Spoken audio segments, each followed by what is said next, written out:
हम सब देख ही रहे हैं कि आज का जो युवा है वो तनाव में डूब चुका है। तो इससे बचने का या बाहर निकलने का क्या रास्ता हो सकता है? मनुष्य ने मुझे कुछ बनना है, मुझे उससे आगे निकलना है, ये सारी चीजें करनी है। ये सारी चीजें करने के लिए क्या है, वो डिप्रेशन में है और मुझे कुछ करना है, सब ये कर गया वो कर गया, इसलिए मनुष्य आज अशांत है और दुखी है। तो आपका मानना है कि शादी के बिना भी हमारी जो सृष्टि है वो चलती ही रहेगी? इस दुख भरे संसार में हम शादी करके एक ऐसे जीव को क्यों इनवाइट करें कि तुम भी दुखी रहे और हम बोलते मैं बड़ा प्यार करता हूँ। प्यार करता होता तो मुझे पैदा ही ना करता। आप क्या कहना चाहेंगे, क्या लिव इन में रहना सही है? अगर हम शादी नहीं कर रहे तो लिव इन में रहते, एक दूसरे के साथ रह लेते। देखो, प्रेम में रहना जरूरी है और प्रेम को कोई जान नहीं पाया है। तो हमारे दिमाग में जब इतने विचार हैं, हम उनको फिल्टर कैसे करें कि मुझे किस विचार पे अभी फोकस करना चाहिए या नहीं करना चाहिए?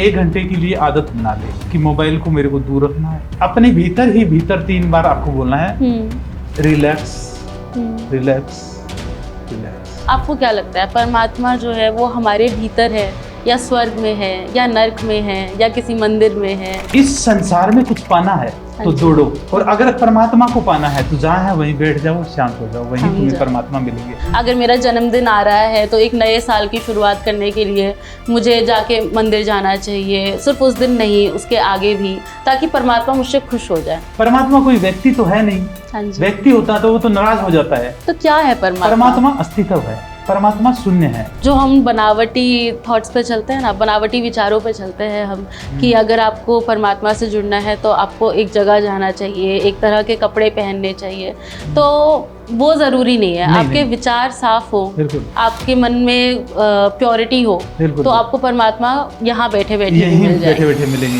दोस्तों, आज के दौर में उदासी, तनाव और चिंता हर युवा के ज़िंदगी का हिस्सा बन चुका है। क्या हमें इन सब से हार मान जानी चाहिए या इनसे लड़ाई करनी चाहिए? ऐसे ही कुछ प्रश्नों का उत्तर देने के लिए हमारे साथ आज जुड़ चुके हैं आध्यात्मिक गुरु परम गुरु जी। नमस्कार गुरु जी, हमारे आज के पॉडकास्ट में आपका बहुत बहुत स्वागत है। मैं आपसे पहला सवाल पूछना चाहूँगी।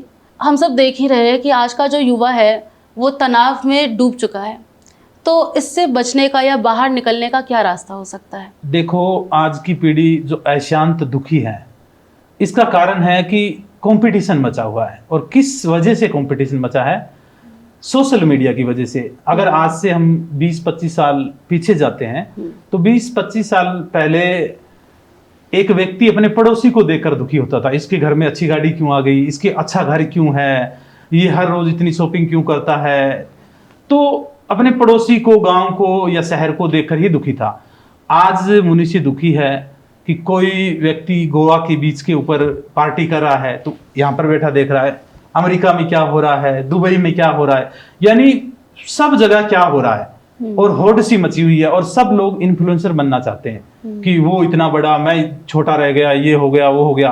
आज चाहे लड़के हो चाहे लड़कियां हो, सब लोग सोशल मीडिया के ऊपर मॉडल बनना चाहते हैं कि हम सेलिब्रिटी बने। उनको पता नहीं है कि यहाँ पर काम करने के लिए हमें राइटर भी बनना है, हमें सिंगर भी बनना है, हमें क्रिकेटर भी बनना है, और भी बहुत सारे बिजनेस के काम होते हैं, और सरकारी नौकरी है, प्राइवेट नौकरी, उन सब चीज़ों को भूलकर सब सोशल मीडिया के ऊपर बनना चाहते हैं। इसलिए वो दुखी हैं और वो भाग ऐसे रहे हैं, उनको लग रहा है कि जैसे कभी मरना ही नहीं है, हजारों साल की जिंदगी है, ऐसे भाग रहे हैं। लेकिन आज के खान पान के हिसाब से देखा जाए तो 60-70 साल का औसतन जीवन होता है, लेकिन ये चीजें किसी को पता नहीं है। उनको लग रहा है कि एक बार बस कैसे ही करके मैं सफल हो जाऊं और सफल होने के बाद में आनंद आ जाएगा। सफलता जितनी बढ़ेगी उतना ही उसके साथ में टेंशन भी बढ़ेगी और दुख भी बढ़ेगा। जो जितना बड़ा है उसके टेंशन भी उतनी ही बड़ी है, जो जितना छोटा है आराम से जीवन भी उतना ही आसानी से जी पा रहा है। और दूसरी बात रही कि खेल खेल रहे हैं, ये संसार एक खेल है, माया है। जैसे रात का सोपन था, सुबह उठने के बाद में हमने देखा कि ये तो झूठा था, और हर रोज ये सुबह उठकर हमें लगता है कि सपना झूठा था। लेकिन हमने आज से पहले हजारों बार सपन देखा, आज फिर देखेंगे, हमें पता है झूठा है, फिर भी आज फिर नया देखेंगे। ऐसे ही हमने हजारों बार जन्म लिया और हर बार पाया झूठा है, कुछ नहीं। पूरे जीवन दौड़ते हैं, लास्ट में कुछ हाथ नहीं लगता। और ये खेल है। और खेल कैसा है? बच्चों जैसा खेल है। हम बचपन में मेले में जाते थे और मेले से छोटे छोटे खिलौने लेकर आते थे, छोटी गाड़ी, छोटा सा बाइक, गुड्डा गुड्डी लेकर आते थे। और आज वही खेल बड़ा हो गया है। कैसे? छोटी गाड़ी थी वो आज बड़ी गाड़ी हो गई है, छोटा बाइक था आज बड़ा बाइक हो गया है। पहले मिट्टी के घर बनाते थे छोटे, ये मेरा घर ये तेरा घर, ठीक है, आज वो बड़े कंक्रीट के घर हो गए हैं। गुड्डे गुड्डी का ब्याह शादियां करवाते थे, आज वो मियाँ बीवी की शादी हो गई है। मनुष्य पूरे जीवन बच्चों जैसा ही खेल खेलता रहता है, लेकिन आज कोई बड़ा व्यक्ति बच्चों को देखता है तो उसको लगता है कि बच्चे हैं, खेल रहे हैं। हाँ जी। ऐसे ही कोई ज्ञानी महापुरुष जब बड़ों को भी देखता है तो उसको भी लगता है कि बच्चे हैं, खेल रहे हैं, यानी नाशवान चीजों से खेल रहे हैं। खेल तो है ये सारा का सारा ये संसार ही खेल है। और इसके अंदर हकीकत क्या है, मैं आपसे पूछूं भाई, आपने आज तक जितने सुख लिए, हाँ जी, आप मेरे को बताओ कहाँ है? आप दिखा सकते हो वो सुख कहाँ है? नहीं, निकल गए। हाँ जी। और अब आज फिर आप आगे भविष्य के सुख के लिए तैयारियां कर रहे हो कि मेरे सुख आएगा, सफलता आएगी, वो भी चली जाएगी। तो ये सारी चीजें यहाँ पर हकीकत कुछ नहीं है, लेकिन मनुष्य ने मुझे कुछ बनना है, मुझे उससे आगे निकलना है, ये सारी चीजें करनी है। ये सारी चीजें करने के लिए क्या है, वो डिप्रेशन में है, हाँ जी, और दुखी है, और मुझे कुछ करना है, सब ये कर गया वो कर गया। तो ये सारा खेल चल रहा है, इसलिए मनुष्य आज अशांत है और दुखी है। अशांत और दुखी तो है। मुझे लगता है कि हमारे बीच एक कांस्टेंट कॉन्फ्लिक्ट चलता रहता है, ये सोचकर कि क्या हमें कुछ बड़ा करना चाहिए या बड़े सपने नहीं देखने चाहिए। देखिए, आपको काम करना चाहिए, हाँ जी, कर्म करो आप। हाँ जी, फल की इच्छा तुम्हारे हाथ में नहीं है, फल तुम चाहकर भी प्राप्त नहीं कर पाओगे, वो विधाता के हाथ में होती है। हमें हमारा सिर्फ कर्म करने का अधिकार है, फल का नहीं। और हम कर्म करते हैं किस लिए करते हैं? फल के लिए। हाँ जी, अगर फल बगैर कर्म किए मिल जाए हाँ जी, तो कर्म कौन करेगा? अगर आज छोटा सा बच्चा है, अगर बगैर पढ़ाई किए पास हो जाए तो वो पढ़ाई नहीं करेगा। हाँ जी, रिश्वत कहां से चली थी? रिश्वत देखो, पूर्वजों में, हमारे अगर पूर्वजों की बात करें, रिश्वत कहां से चली थी? लोग मंदिर में जाते हैं, मंदिर में 100 रुपए का नारियल चढ़ाएंगे और 1 लाख रुपए की नौकरी मांगते हैं, तो यानी वो 100 रुपए क्या है? रिश्वत। रिश्वत से काम चल जाए तो कोई कर्म नहीं करता। और आज हम कोई भी कार्य करते हैं तो अगर हमें करना ना पड़े तो हम रिश्वत दे देते हैं। हाँ जी, हाँ जी। तो हमें क्या करना है? हमें कर्म करना है। हाँ जी। फल क्या पता तुम जो चाहते हो, अगर बगैर चाहकर तुम करोगे, हाँ, टारगेट होना चाहिए आपका। गुरुजी, आपने बोला कि पहले हम गुड्डा गुड्डी का ब्याह रचाते थे, उसके बाद मियाँ बीवी का ब्याह रचाने लगा। तो आपको क्या लगता है कि आज जो शादी है वो भी एक गुड्डा गुड्डी का खेल ही बन गई है या उससे कुछ बहुत ऊपर या अलग है? वो नहीं, खेल ही है। अभी आज की शादी है तो उसमें क्या है? पहले तो आप सोचो कि ये संसार शादी कर क्यों रहा है? शादी कर रहा है, बच्चे पैदा कर रहा है और मर रहा है। हाँ जी, हाँ जी। और जो बच्चे पैदा हुए हैं वो भी जवान हो रहे हैं, फिर वो भी शादी कर रहे हैं और वो भी मर रहे हैं। ऐसे ही चला आ रही है श्रृंखला, और ये ऐसे ही चलती रहेगी। लेकिन कर क्यों रहे हैं? इसका 3 कारण है करने का। हाँ जी। क्या है? एक तो बच्चे पैदा करने का, भाई शादी करनी क्यों जरूरी है? कि बच्चे होने चाहिए। और बच्चे क्यों होने चाहिए? बुढ़ापे में हमारा सहारा बनेंगे। हाँ जी। यानी बुढ़ापे में हमें फ्री में नौकर चाहिए। हाँ जी। ये कारण, पहला एक कारण हो गया। हाँ जी। दूसरा कारण, हर आदमी कुछ ना कुछ बनना चाहता है, करना चाहता है। हाँ जी। लेकिन वो अपने जीवन में बन नहीं पाता। हाँ जी। वो बन नहीं पाता, इसलिए वो सोचता है कि मैं ना बन पाया, वो मेरे बच्चे बन के दिखाएंगे, बन जाए। हाँ। ठीक है। वो अपने बच्चों से कभी नहीं पूछेगा कि तुम क्या बनना चाहते हो। हाँ जी। वो बन जाएंगे जो उसका बाप बनाना चाहता है, और जब वो खुद बाप बनेंगे तो वो अपने बेटे को वही बना लेंगे। हाँ जी। तो ये उल्टा, तो एक तो यहाँ पर हो गया, पहला बुढ़ापे का सहारा, और दूसरा मैं ना कर सका वो मेरा बेटा करे। हाँ जी। और तीसरा शादी करने का कारण होता है मेरा वंश चले। हाँ जी। यही होता ना, हाँ। कि मेरे मरने के बाद में भी लोग मेरे को याद करें, हाँ यानी ये उसका बेटा है, ये उसकी बेटी, सनोफ में उसको नाम चाहिए। हाँ जी। हाँ जी। ठीक है, इसलिए वो कर रहा है। लेकिन आज से 4 पीढ़ी पहले जो तुम्हारे दादाजी थे, हाँ जी, उनकी फोटो आप सच बताना आपके घर पे लगी हुई है क्या? हाँ जी। लगी हुई है? तुम्हारे 4 पीढ़ी की तो नहीं लगी होगी। नहीं हाँ। लगी हुई ना? नहीं, तो भूल जाते हैं ना। तो ऐसे ही यूं मान लो आज शादी कर रहे हैं, उनकी 4 पीढ़ी के बाद में फोटो नहीं रहेगी। हाँ जी। 4 पीढ़ी के बाद में फोटो ही नहीं रहेगी। हाँ हाँ। तो ऐसी मैं के लिए क्या शादी करनी? सही। इसमें तो क्या शादी करने वाली कोई बात नहीं है। हाँ जी। और अगर शादी नहीं करेंगे तो लोग कहेंगे कि ये तो फिर सृष्टि खत्म हो जाएगी। हाँ। होने दो, क्यों इस दुख भरे संसार में दौड़ रहे हो?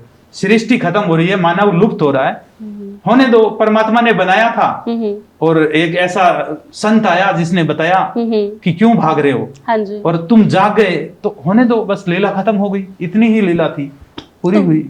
मैं इसी से मैं आपसे पूछना चाहूंगी कि आपको, जैसे अगर हम अपने माता पिता से भी बात करें, मेरे है। मम्मी पापा नहीं, किसी के भी, सब लोग का यही मानना है कि शादी बहुत ज़रूरी है। तो शादी क्यों ज़रूरी है? और अगर आपको ऐसा लगता है कि शादी ज़रूरी है तो शादी में इतनी दिक्कतें क्यों आ रही है? शादी हमें नहीं लगता कि लोग आज प्यार के लिए कर रहे हैं, वो सोसाइटल एक्सेप्टेंस के लिए कर रहे हैं या दिखावे के लिए कर रहे हैं। तो क्या दिखावे के लिए शादी करना सही है कि मैंने शादी कर ली, मेरे बच्चों को सेटल कर दिया?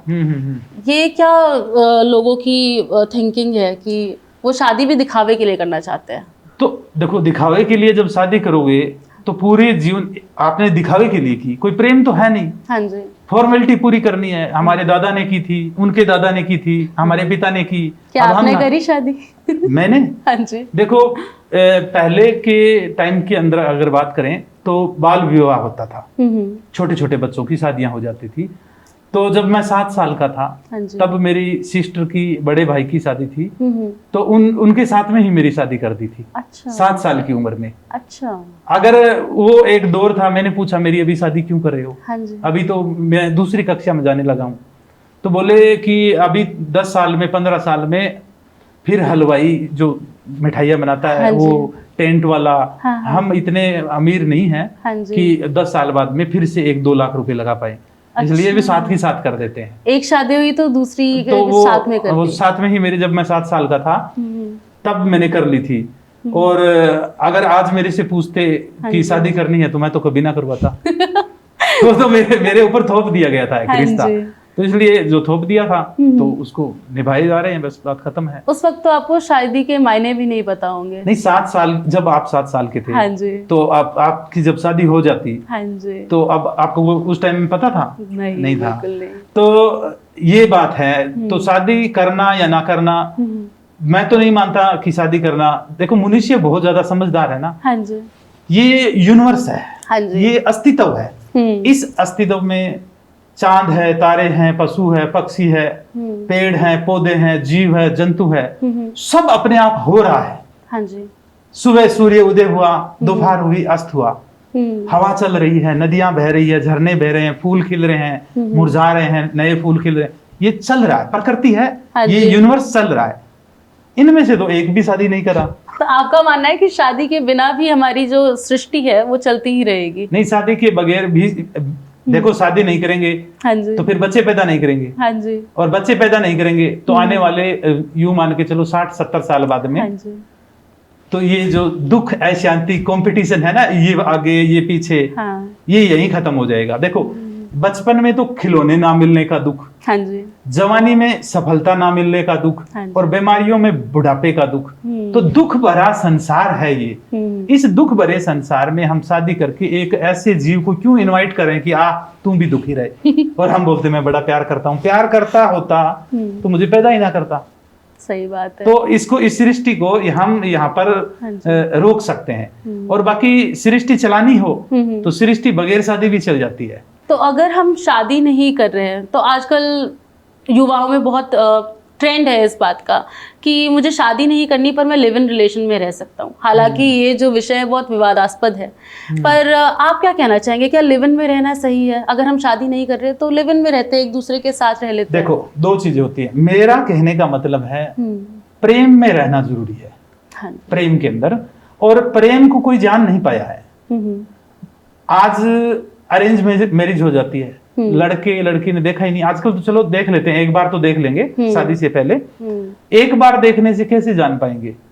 और जिससे प्रेम ही नहीं, उसके साथ में रहना, उसके साथ में संभोग करना मेरी नजर में बलात्कार है। और जिससे प्रेम है और उसके साथ में लिव इन में रह रहे हो, तो फिर शादी का ये फंदा और क्यों ले रहे हो? रहते रहो, बस बात खत्म है। शादी की भी तो कोई जरूरत नहीं है। मुझे लगता है इसके बाद से आपकी फैन फॉलोइंग बढ़ जाएगी, क्योंकि लिव इन रिलेशनशिप पे अगर कोई इतना खुला विचार व्यक्त करता है तो फिर ये मतलब नजर आता है कि आप किसी भी विषय को एक संकुचित नजरिए से नहीं देख रहे हैं। अब लिव इन में मगर आपको लगता है कि लिव इन में जो लिव इन रिलेशंस में लोग रहते हैं वो कुछ गलत कर रहे हैं साथ रह के, ये समाज नहीं एक्सेप्ट कर रहा है? शादी करने के बाद में जो साथ में रह रहे हैं वो पुण्य कर रहे हैं। वो तो चलो पाप कर रहे हैं, वो पुण्य कर रहे हैं। एक पंडित ने 7 मंत्र पढ़ दिए, फिर तो वो हो गया अच्छा। हाँ जी। और अगर उस पंडित ने मंत्र नहीं पढ़ा तो फिर हो गया गलत। वो मंत्र ही ठीक था। कमाल करे हो। आप प्रेम को समझो। जब कृष्ण 18 साल के थे तब उन्होंने वृंदावन छोड़ा, फिर वो मथुरा चले गए। हाँ जी। और मथुरा जाने के बाद में वहां पर कंस की हत्या करते हैं। और फिर कंस का जो ससुर था, वो था जरासंध। जरासंध की बेटियां थी कंस को। जरासंध कृष्ण के पीछे पड़ जाते हैं। वो द्वारकाधीश बने, महाभारत का युद्ध हुआ, 108 साल जिए। 108 साल तक जीने के बाद में भी राधा से एक बार भी नहीं मिले। हाँ जी। तो आप यूं देखिए कि 90 साल और जिए। हाँ जी। 18 साल के जब बिछड़े, 90 साल बाद तक भी वो साथ में मिल नहीं पाए। आज प्रेम की बात आती है तो राधा और कृष्ण से बड़ा प्रेम इस दुनिया में किसी का मानते ही नहीं। हाँ जी। तो प्रेम को जानो आप, प्रेम तत्व है उसको जानो। 2.5 अक्षर प्रेम का पढ़े सो पंडित होए। 2.5 अक्षर क्या है? आत्मा, प्रेम, सत्य। हाँ जी। इस चीज को जब तुम जान लोगे तो ये संसार का कंपटीशन, शादी, बच्चे, इन चीजों से बाहर निकल जाओगे। आप इस यूनिवर्स को जान पाओगे कि इस यूनिवर्स के अंदर जैसे एक पेड़ उगा है, ठीक है, जैसे एक पक्षी उड़ रहा है, जैसे एक इधर से कोई भी पशु जा रहा है, तो तुम उनको जैसे देख रहे हो ना, ऐसे ही अपने आप को देखोगे। वो भी एक प्रकृति का नमूना है, तुम भी एक प्रकृति के नमूने हो। थोड़े साल पहले नहीं थे, थोड़े साल बाद में नहीं हो जाओगे। जीवन में अपने आप पाए हो, जीवन से एक दिन अपने आप आउट हो जाओगे। तो इतनी सीरियस होने की, इतनी टेंशन लेने की कोई जरूरत नहीं है। हो रहा है उसको दृष्टा बनकर देखो, शिथिर होकर देखो कि यहाँ हो क्या रहा है, मैं कर क्यों रही हूं। इन चीजों को जब तुम देखना शुरू करोगे तो तुम जान पाओगे कि मुझे क्या करना चाहिए, शादी करनी चाहिए या नहीं करनी चाहिए, सामने वाला मुझसे प्रेम करता है या नहीं करता। आजकल की प्रेम क्या है? एक लड़का अभी मेरे से थोड़े दिन पहले पॉडकास्ट कर रहा था, वो बोला कि मैं उससे बहुत प्रेम करता हूँ। हाँ जी। लेकिन वो किसी और की तरफ देखती है तो मुझे बड़ा दुख होता है, जलन होती है, मुझे गुस्सा आता है। हाँ जी। तो मैंने उसको बोला तुम प्रेम करते ही नहीं हो। जो प्रेम करेगा, सुबह कोई लड़का जिससे प्रेम करता है या कोई लड़की किसी से प्रेम करती है, सुबह जिसके लिए जान दे सकती है या दे सकता है, शाम को उसकी जान ले भी सकता है। और अभी तो बहुत सारे आपने प्रेम अभी देखे होंगे, नीला ड्रम का प्यार भी देखा आपने, ठीक है, और पहाड़ों में भी देखा, ये मर्डर होते हुए आपने देखे बहुत सारे। हाँ जी, हाँ जी। ये प्रेम नहीं है। ये पता नहीं आज की पीढ़ी को क्या हो गया। आपको नहीं लगता कि अब आज की जो पीढ़ी है वो इतनी प्रैक्टिकल हो गई है कि हम जो बातें आज कर रहे हैं प्रेम की और डिप्रेशन से निकलने की या दूसरों के दुख में हमें मतलब उनके दुख में सुख ना ढूंढने की, ये सारी बातें आजकल ना दूसरों के लिए फिलॉसफी बन गई है। हम इतना अपने बारे में इतना सोचने लग गए हैं कि हम प्रेम की बात को, शादी की बात को हम सिर्फ प्रैक्टिकलिटी के नजरिए से देखते हैं कि सिर्फ फायदा चाहिए। तो क्यों युवा इतना प्रैक्टिकलिटी की तरफ क्यों बढ़ रहा है कि सिंपल सी बातें को कॉम्प्लिकेट करके वो प्यार जैसे प्यार कहते हैं कि अनमोल है ना, प्यार को भी कॉम्प्लिकेट कर दिया है, दाग लगा दिया है उस पे कि झूठ बोल रहे हैं। देखो प्यार की बात करते हैं, प्यार किसी ने नहीं किया, सबको आकर्षण है, आकर्षण हुआ है। जैसे एक चुम्बक और लोहे का आकर्षण होता है, ऐसे खिंचाव है। तो प्यार और आकर्षण में क्या डिफरेंस है? देखिए प्यार और आकर्षण में बहुत फर्क है। अब देखिए एक लड़का किसी लड़की से प्यार करता है तो वो उसका मालिक बनना चाहता है। हाँ। उसको मलकियत चाहिए कि वो कहीं भी देखे ना, ये वो। प्रेम का मतलब है अपने प्रेम को खुला छोड़ो आकाश में। हाँ। वो जैसे खुश है उसको वैसे ही खुश रहने दो, वो होता है प्रेम। जैसे आप किसी से प्रेम करते हो, उसके बदले में तुम्हें कुछ चाहिए तो वो प्रेम नहीं है। तुम किसी से प्रेम करते हो, जैसे एक फूल खिला कहीं जंगल में, वो खिला, उसने अपनी सुगंध फैलाई और फिर वो मुरझा गया, वहां से कोई भी राहगीर नहीं गुजरा, फिर भी उसने अपना काम किया, वातावरण को शुद्ध किया, मुरझा गया। ऐसे प्रेम एक तत्व है, आत्मा। हाँ जी। और आत्मा परमात्मा का भी जान लेना। जैसे अब ये खाली जगह है, हाँ जी। ये खाली जगह मेरे भीतर भी है, हाँ जी। इस खाली जगह के भीतर मैं हूँ, रखा हाँ गया जी। हूँ। जैसे सागर में एक घड़ा रखा जाता है, हाँ जी। फिर दूसरा घड़ा रख दिया, फिर तीसरा घड़ा। अब वो घड़े सोचे कि हमारे में पानी अलग अलग है, हाँ जी। सोचे तो अलग अलग, और अगर उनको तोड़ दो तो सबका जल एक है। तो ऐसे ये स्पेस है, ये मेरे भीतर भी है, आपके भीतर भी है। इसी स्पेस में चांद है, इसी में तारे हैं, इसी में सूर्य है। इस अस्तित्व के अंदर ही हम सब बने हुए हैं। और ये जो अस्तित्व के अंदर एक धारा है, एक नाद है, ये होता है प्रेम। इसको जो प्राप्त कर लेता है वो प्रेम को जानता है कि मैं, मेरे भीतर है वही उसके भीतर है, मैं मेरे को प्राप्त हूं, वो मेरे से दूर नहीं है। ये थोड़ी सी गहरी बात है, शायद समझ में ना आए, लेकिन प्रेम को जानना है। और प्रेम को जब जान लेगा कोई व्यक्ति, फिर किसी का मालिक नहीं बनेगा, फिर किसी की हत्या नहीं कर सकता। प्रेम को जो जान लेगा, वो प्रेम को जानने वाला परमात्मा को जान लेता है। आजकल तो प्रेम से भी सबको तनाव हो रहा है कि किसी ने मेरे टेक्स्ट का रिप्लाई नहीं करा, मेरा कॉल नहीं उठाया। ये छोटी छोटी बातों से हमें स्ट्रेस हो जाता है, हम सोचते हैं कि अब तो जीवन का कोई मतलब नहीं है। बिल्कुल। अभी जब पॉडकास्ट की शुरुआत हुई थी तो तब आपने पूछा था कि हम दुखी क्यों हैं। अभी आपका सवाल है, इस पे हम बोलते हैं। हाँ जी। देखो, दुखी होने का कारण, जैसे ही आप भोजन लेते हो थाली में, हाँ जी, उसकी पहले फोटो लोगे, फोटो लेने के बाद में आप उसको अपने इंस्टाग्राम पे, फेसबुक पर लगाओगे, स्टोरी लगाओगे अपनी। फिर देखोगे कितने लोगों ने देखा, कितने लोगों ने कमेंट किए, और खाना खा रहे हो। अब तुम्हारा खाने पर ध्यान नहीं है, हाँ जी, उस पे ध्यान है सोशल मीडिया के। हाँ जी, ठीक है। तो ये अज्ञानता, जैसे आप कहीं घूमने के लिए गए, तो आप देख रहे हो कि सूर्य अस्त हो रहा है, और पहाड़ियों से हल्की हल्की ललिमा आ रही है, हाँ जी, और पक्षी उड़ रहे हैं। आप कहोगे क्या सुंदर दृश्य, आप जल्दी से मोबाइल निकालोगे, हाँ, और उस दृश्य को फोटो ले लोगे। हाँ, घर पे आके देखोगे कहाँ घूम के आई हो। हाँ। कहीं घूम के नहीं आए हो, कहाँ घूम के आए हो? वहां पर भी स्क्रीन पर देखा, यहाँ पर भी स्क्रीन पर देख रहे हो। उस दृश्य को वही निहारना था, हाँ, एक टक होकर। मतलब जैसे कहते हैं ना कि लिव इन द मोमेंट, तो फोन साइड में रख के शायद वही देखना चाहिए, वही देखना चाहिए। आज मनुष्य देखो, जब मनुष्य दुखी क्यों है?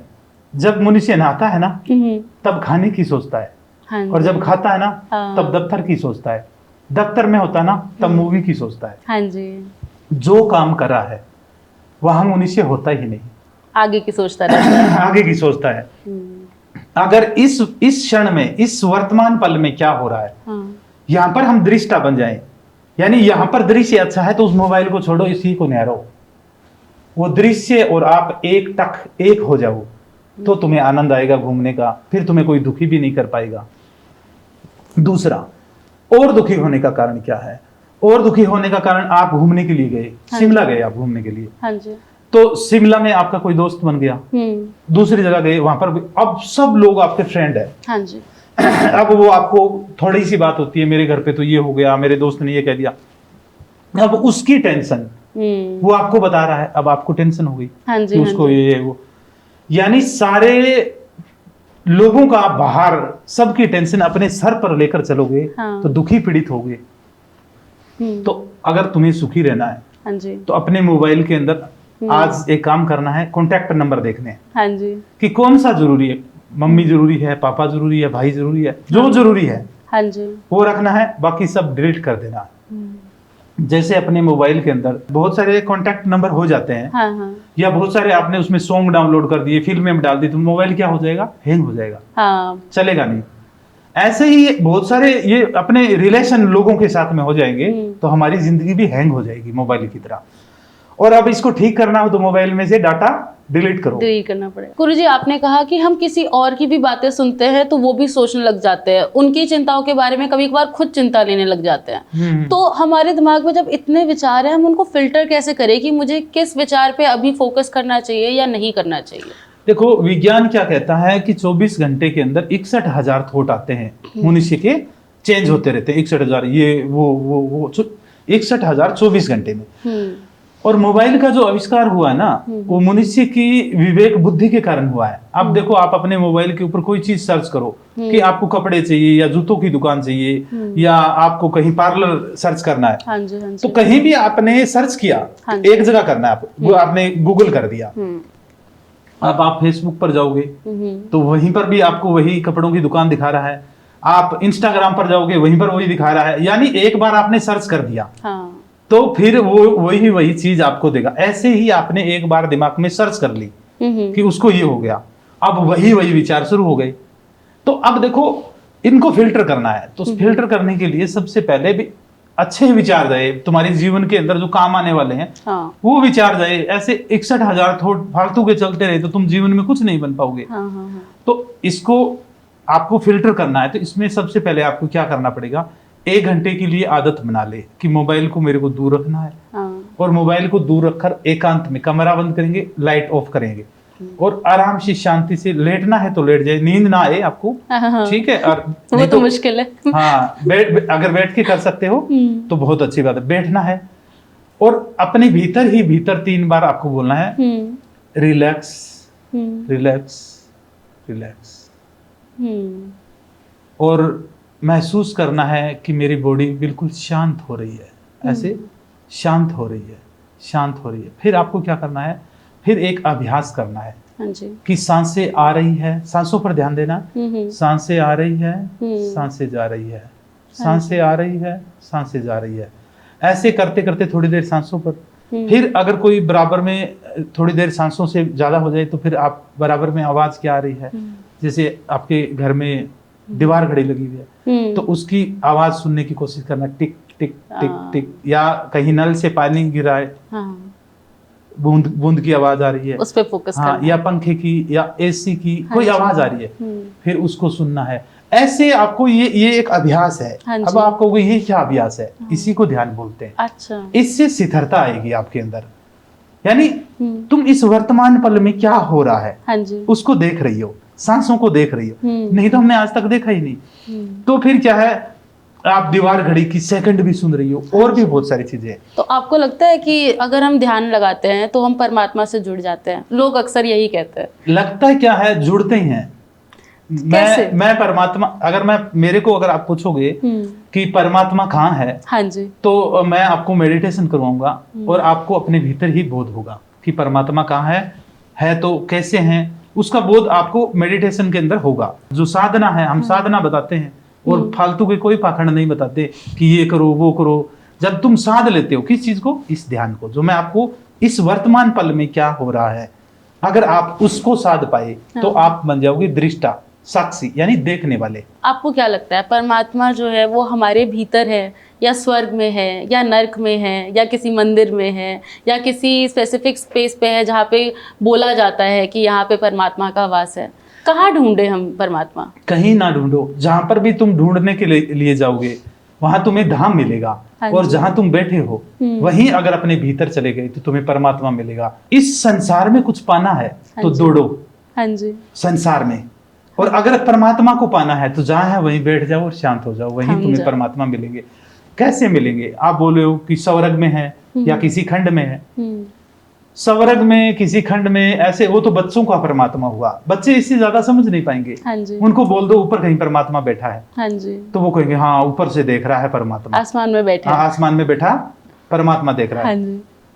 किसी से पूछा कि परमात्मा कहाँ है, पूछा होगा किसी ने किसी से, तो कोई समझदार था उसने बोल दिया ऐसे देखा होगा। हाँ जी। तो आज के बाद में जब भी कोई बोलता परमात्मा कहाँ है तो सब ऊपर देखते हैं। जब भी परमात्मा की बात आती है ऊपर वाला सब देख रहा है। हाँ जी। बोलते ना। हाँ जी। इस चीज को समझने की कोशिश करो कि ऊपर वाला है कौन। अब आप इधर देखते हो तो मैं नजर आ रहा हूँ, ये माइक नजर आ रहे हैं, ये बहुत सारा सामान, दीवारें नजर आ रही है। हाँ जी। यहाँ खाली स्पेस है, वो नजर आ रहा है आपको? नहीं, क्योंकि ये चीजें टकरा रही है आपकी आंखों के सामने। हाँ जी। जब हम ऊपर आसमान में देखते हैं तो कोई चीज नहीं टकराती, खाली स्पेस ही स्पेस दिखाई देता है। हाँ देता है ना? हाँ जी। पूरा स्पेस दिखाई दे रहा है। ये जो स्पेस है ऊपर वाला, हाँ, यही परमात्मा है। और ये स्पेस इधर भी है, आपके भीतर भी है, यहाँ बीच में भी है, मेरे भीतर भी है। ये है परमात्मा। तो इस परमात्मा को हम खुश कैसे कर सकते हैं? क्या जरूरी है कि हम परमात्मा को खुश करें तभी हम जीवन में सफल होंगे? मैं रोज मंदिर जाऊं, अगर मेरा जन्मदिन आ रहा है तो एक नए साल की शुरुआत करने के लिए मुझे जाके मंदिर जाना चाहिए, सिर्फ उस दिन नहीं उसके आगे भी, ताकि परमात्मा मुझसे खुश हो जाए। देखो, परमात्मा तो तुमसे खुश ही है। तुम्हें लग रहा है कि परमात्मा तुमसे नाराज है। परमात्मा क्यों नाराज होगा?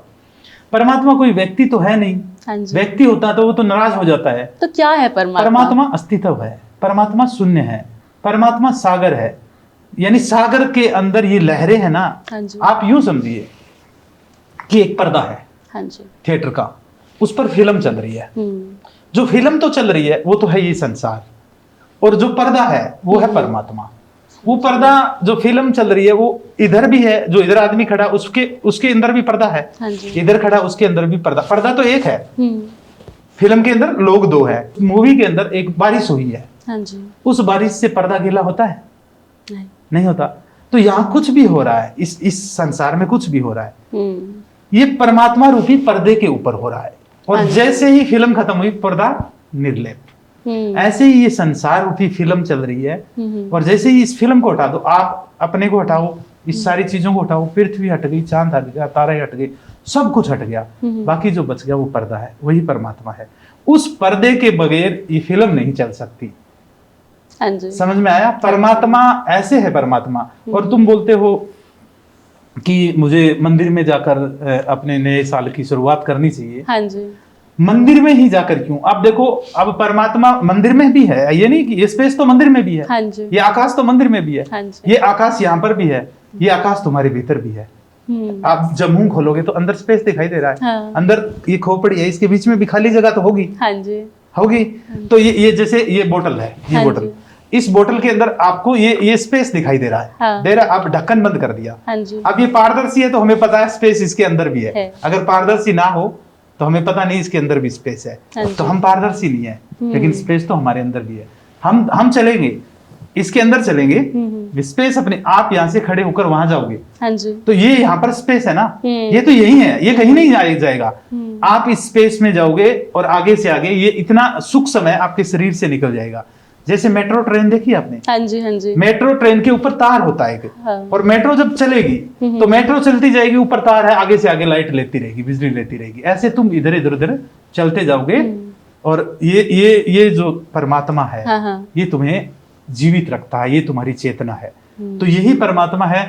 मंदिर में लोग बोलते हैं परमात्मा है। हाँ जी। देखो, कल तुम्हारा जन्मदिन है, अगर तुम मेरा कहना मानो, हाँ जी। तो आप कल गौशाला में जाना, हाँ जी। गऊओं को चारा डालना, झोपड़पट्टियों में जाना, हाँ जी। गरीब बच्चों को भोजन खिलाना, कपड़े दिलाना। अगर ये तो काम कर रहे हो तो तुमने अपने जन्मदिन पर कुछ अच्छा किया। हाँ जी। और अगर तुम्हें एक पशु तड़प रहा है, हाँ जी, उसके तड़पते हुए हृदय में परमात्मा नजर नहीं आया, तो मंदिर की मूर्ति जो उस पत्थर में क्या खाक परमात्मा नजर आएगा? क्या परमात्मा नजर आएगा? तो तुम अपने जीवन की शुरुआत मंदिर से नहीं, हाँ जी, अपने भीतर के मंदिर से शुरुआत करो। तुम्हारे लिए संपूर्ण पृथ्वी मंदिर बन जाएगी। क्या बात है। हाँ। आपने मतलब जो हम बनावटी थॉट्स पे चलते हैं ना, बनावटी विचारों पे चलते हैं हम, कि अगर आपको परमात्मा से जुड़ना है तो आपको एक जगह जाना चाहिए, एक तरह के कपड़े पहनने चाहिए, तो वो ज़रूरी नहीं है। आपके नहीं। विचार साफ हो, आपके मन में प्योरिटी हो, तो आपको परमात्मा यहाँ बैठे बैठे यहीं मिल जाएंगे। बैठे बैठे मिलेंगे। कपड़े, शरीर, देखिए ये चीजें क्या है, ये जो कपड़े हैं, हाँ जी, ये कपड़े किसके? शरीर के। हाँ जी, शरीर को हमने ढक रखा है। और ये शरीर क्या है? ये भी एक वस्त्र है आत्मा का, हमारे भीतर शून्य है, स्पेस है, उसका ये वस्त्र है। जैसे हमने आज ये कपड़े डाल रखे हैं, हाँ जी, कल इस कपड़े को छोड़ देंगे और दूसरे नए कपड़े डाल लेंगे। ऐसे ही इस आत्मा ने इस शरीर, कपड़े रूपी शरीर को पहन रखा है। हाँ जी, जब ये गंदा हो जाएगा, मैला हो जाएगा, यानी पुराना हो जाएगा, हाँ जी, तो ये अपना वस्त्र चेंज कर लेंगे। तो शरीर, कपड़े, इन चीजों से आप दुखी, अशांत, शादी, इन सब चीजों से निकलो, हाँ जी, और इस शून्य में प्रवेश करो। देखो ये पृथ्वी कैसे करेंगे ये हम पृथ्वी है शून्य ना, में पृथ्वी प्रवेश? क्या है? पृथ्वी क्या है? देखो, मैं आपकी बात करूं, आप एक एयर होस्टेस है, हाँ जी, ठीक है, और आपको मैं सबसे जो अच्छा तरीके से जो मैं आपको ज्ञान बता सकता हूं, हाँ जी, वो ये है बेटा, कि ये जो पृथ्वी है, ये भी एक प्लेन है। ठीक है, ये प्लेन है, फ्लाइट है, उसके विंडो सीट होती है। हाँ जी, विंडो सीट से हम देख सकते हैं कि इतनी ऊंचाई पर उड़ रहे हैं। हाँ जी, ठीक है, और हम उसके अंदर थोड़ा सा स्पेस होता है, हम जाएंगे, वॉशरूम जाएंगे, इधर आएंगे, उधर आएंगे, बस इतना सा स्पेस है। हाँ जी, वो एक छोटी पृथ्वी मान लो, ये एक बड़ी प्लेन है, वो भी एक प्लेन है, ये भी एक प्लेन है। हाँ जी, इस पे हमारे पास में विंडो सीट नहीं है, हाँ जी, समझ में आ रहा है आपको कि देखिए इधर देखेंगे तो हमारे यहाँ पृथ्वी आ जाती है, इधर पेड़ आ जाते हैं, इधर ये कमरे मकान ये आ जाते हैं। अगर आप इस मिट्टी के गोले को देखोगे, उड़ रहा है, जैसे हवाई जहाज उड़ रही है, हाँ प्लेन जी, उड़ रहा है, हाँ जी, ऐसे ही हम इसके अंदर हैं, ठीक है। और इसके नीचे भी अनंत स्पेस है, जैसे हवाई जहाज के चारों ओर स्पेस है, ऊपर भी स्पेस, नीचे भी स्पेस, चारों तरफ स्पेस है। ऐसे ही इस पृथ्वी के ऊपर हम हैं, लेकिन इसके नीचे भी तो स्पेस है। जब हम चांद पर जाते हैं, हाँ जी, चांद से देखेंगे तो एक अंतरिक्ष में मिट्टी का गोला लटका हुआ है, हाँ जी, और इस मिट्टी के गोले पर मिट्टी के इंसान बन रहे हैं और मिट्टी के लिए लड़ रहे हैं, और मिट्टी में ही वापस मिल जा रहे हैं। कर क्या रहे हैं? जब चांद पर बैठकर देखें, हम यहाँ से चांद को देखते हैं तो कोई उसका आधार है, किस पे टिका हुआ है, जिसको बोलते हैं गुरुत्वाकर्षण। हाँ मैं जी। बोलता हूँ इस शून्य का सत्य, सत्य पर टिका हुआ है। तो ये सारी चीजें अगर तुम अपने जन्मदिन पर शुरू करना चाहते हो तो पाखंड से शुरू मत करो। पाखंड ने तो ये भी बोला है कि ये पृथ्वी बेल की सींग के ऊपर है। हाँ जी, अब मैं एक व्यक्ति ने मेरे को बोल दिया कि ये पृथ्वी शास्त्रों में लिखा हुआ है कि बेल की सींग पर है, हाँ जी, और मैंने कहा बेल किस पर है? फिर बेल भी तो किसी पर खड़ा होगा, हाँ जी, तो बोला पृथ्वी पर। तो ये तो हो गई वो मूर्खों वाली बात हो गई हाँ जी, हाँ कि ये जी, कहां पर क्या बात कर रहे हैं। तो आप इसको जानो, हाँ अपने जी। आप को जानो, और जब जान जाओगे तो सारे दुख, अशांति, पीड़ा सब खत्म हो जाएगी, और तुम अपने भीतर प्रवेश करो। फिर आज की पीढ़ी अगर तुम्हारी वजह से इस पॉडकास्ट को सुन पा रही है, तो आज की पीढ़ी को परमात्मा ऊपर किसी खंड में, किसी लोक में बैठा है नहीं मानते। हाँ जी, आज की पीढ़ी पढ़ी लिखी है, प्रैक्टिकल ज्ञान चाहिए उनको। प्रैक्टिकल ज्ञान यही है कि परमात्मा कण कण में है और हम सब के भीतर बाहर है। जैसे एक अभी मैंने आपको उदाहरण दिया था घड़े वाला, सागर के भीतर घड़े रखे हुए हैं, हाँ जी, हाँ जी, ऐसे ही ये एक भाव सागर है, हाँ जी। ठीक है। मैं बताना चाहूंगी गुरुजी कि आज की जो हमारी बातचीत हुई है उससे मुझे बहुत ही क्लैरिटी मिली है। अच्छा। मुझे उन प्रश्नों के भी जवाब मिले हैं जो मैंने आपसे पूछे ही नहीं है। ठीक है, बहुत अच्छी बात है। मैं चाहती हूँ कि जो हमारी आज की ऑडियंस है वो हमारे पॉडकास्ट को ना केवल सुने मगर उसको अपने लाइफ में अपनाए भी, ठीक ताकि है। उनकी सोच को नया नजरिया मिले, बहुत- नई राह मिले। बहुत अच्छी बात है, बहुत बढ़िया बात है। मैं आपको बताना चाहूँगी, वैसे तो बहुत ही एम्बैरसमेंट है इस बात में, मगर मैंने जब अपनी करियर की शुरुआत करी थी ना, एविएशन करियर की शुरुआत आज से 3 साल पहले, नए घर में रहना था, अकेले रहना था, और मैंने सोचा कि भगवान के आशीर्वाद के साथ सब शुरू करते हैं। ठीक मैंने है। अपने घर में एक मंदिर का कोना बनाया, वहाँ पे जलाने के लिए धूप अगरबत्ती सब लेकर आई। मैंने सोचा मैं रोज़ आरती उतारूंगी, पूजा करूंगी, भगवान की ब्लेसिंग्स लूंगी। बट वो जो धूप की पैकेट्स मैंने लिए थे ना 3 साल पहले, वो आज तक वैसे के वैसे ही पड़े हुए हैं। अच्छा, उनको अभी तक आपने अगरबत्ती को जलाया नहीं? हाँ, मैं पूजा ही नहीं कर पाई। पर अच्छा। मुझे अब लगता है, आपसे बात करके मुझे ऐसा लगता है कि अगर मैं पूजा नहीं भी कर पाई तो उसमें बुरा नहीं है, क्योंकि मैंने कहीं ना कहीं हमेशा भगवान को अपने मन में रखा, हाँ, उनको मन में याद रखा, याद रखा। हाँ जी, हमेशा श्रद्धा बनी रही। हाँ जी, हाँ बिल्कुल, जी, बहुत अच्छी बात है। और आज की जो हमारी बात हुई है उसके हिसाब से मैं आपको बताना चाहूंगी कि मैं पहले कल मेरे जन्मदिन पे सिर्फ मंदिर जाना चाहती थी, पर अब मुझे लगता है कि मंदिर जाने के बजाय मुझे गौशाला चले जाना चाहिए, वहाँ पे पशुओं की सेवा करनी चाहिए, और आई थिंक उसमें मुझे ज़्यादा पुण्य मिलेगा, या फिर नई राह मिलेगी, अपने बर्थडे पे ज़्यादा ब्लेसिंग्स मिलेंगे, है ना? बिल्कुल। नहीं, आपको जाना चाहिए, और आपको देखकर हाँ जी। जितने भी इस पॉडकास्ट को सुन रहे हैं, हाँ जी, हाँ उनको जी। भी अपने जो जन्मदिन है हाँ जी, उनको होटल में केक काट के या मंदिरों में नारियल चढ़ा के हाँ जी। उस पैसे को वहां बर्बाद ना करके उनको गरीबों की बस्ती में जाना चाहिए। और जैसे आप बोल रहे हो गौशाला जाऊंगी मैं, हाँ जी, हाँ तो ये आज की पीढ़ी अगर समझ पाए हाँ जी। तो पाखंड से भी बाहर निकलेगी, और उनकी आत्मा को एक उसको होगा कि मैंने आज कुछ किया मेरे जन्मदिन पर। मुझे लगता है ये समझने के लिए तो उनको भी आपके साथ बैठ के बातचीत करनी बिल्कुल, पड़ेगी, बिल्कुल। तभी ये क्लैरिटी लेकिन आएगी। आपके इस पॉडकास्ट से भी उनके पास में आवाज जा रही है। हाँ इतने जी। तो आज की पीढ़ी पढ़ी लिखी है, उनको पता है हाँ जी, कि हाँ क्या करने से क्या होगा। देखो, संतुष्टि होगी जब तुम किसी गरीब बच्चे को कपड़े पहनाओगे, बिल्कुल। ठीक है, उसको हाँ भोजन जी। कराओगे अपने हाथ से, या गऊओं को चारा डालोगे। मेरे साथ पिछली बार भी यही हुआ था। मैं अपने फ्रेंड्स के साथ गई थी बर्थडे सेलिब्रेट करने, और उन्होंने केक मेरे मुंह पे मार दिया था। बताओ, ये क्या और बात हुई? मेरे मुंह पे केक मारा था, और मेरे साथ में मेरे आसपास गरीब बच्चे ही थे जो मार्केट वगैरह में होते हैं, वो आके केक ही मांग रहे थे। देखो, और मैंने यही सोचा कि अगर ये मेरे मुंह पे नहीं मारा होता तो ये मैं केक इनको दे सकती। वो किसी के मुंह में जाता। हाँ, तो ये चीजें हमें अपने जीवन में, जैसे हम भोजन करते हैं, हाँ जी। अपने घर पे भी रेगुलर भोजन करते हैं तो बहुत ज्यादा ले लेते हैं, या कहीं भी जाते हैं, ब्याह शादियों में जाते हैं तो वहां पर बहुत ज्यादा भोजन ले लेते हैं, उसमें से आधा छोड़ देते हैं। देखो, एक भी टूक ना छूटे, इतना हाँ ही जी। भोजन लो, अब शांति से दोबारा ले लेना, तीसरी बार फिर दोबारा तीसरी बार भी ले सकते हैं। भोजन को झूठा ना छोड़े। हाँ। और अगर भोजन बच जाता है अपने घर पे तो उनको फिर स्पेशल उसको पॉलीथीन में डालकर गऊओं को खिला कर आओ। हर जगह अगर गऊएं घूम रही है तो खाने का भी अनादर नहीं करना। और जैसे केक अभी तो फैशन बना हुआ है, बच्चे हाँ, एक दूसरे के केक ऊपर ये फेशियल पूरा बोलते हैं इसको।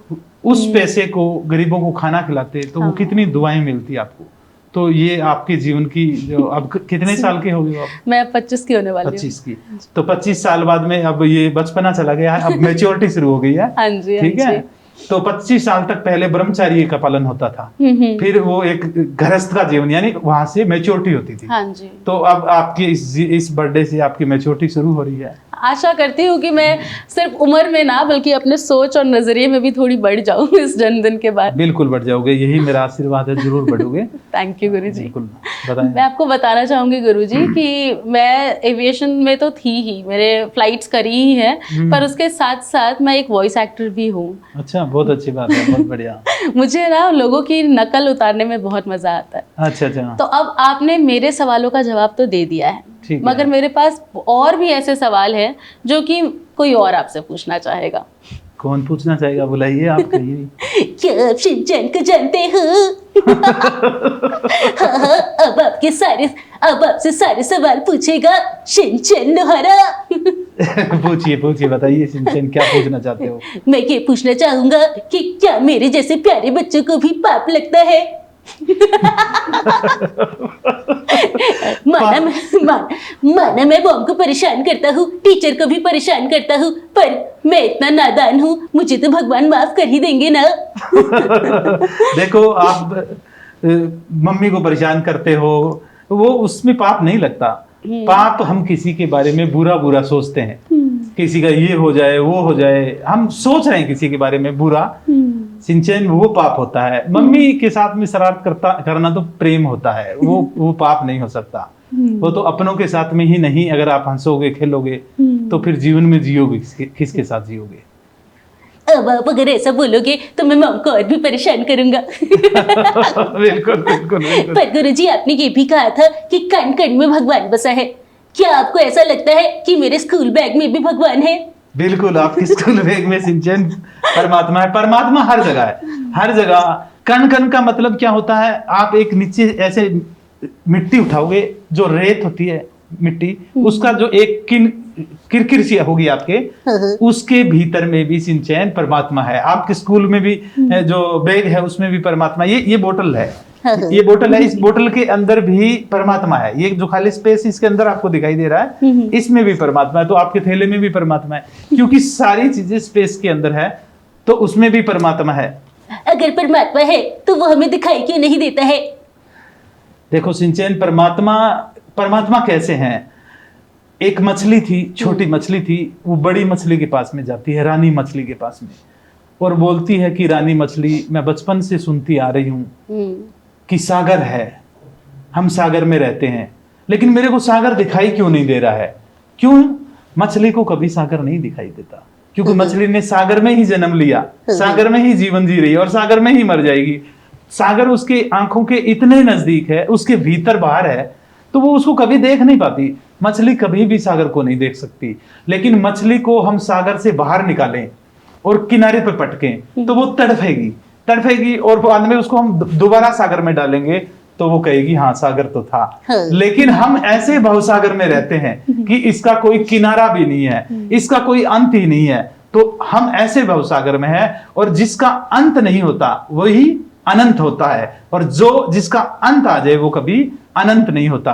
तो जो ये हमारी आंखों के बिल्कुल आंखों के सामने, देखो हमारे जीवन में सबसे सर्वोपरि जो चीज होते हैं वो होते हैं हमारे प्राण।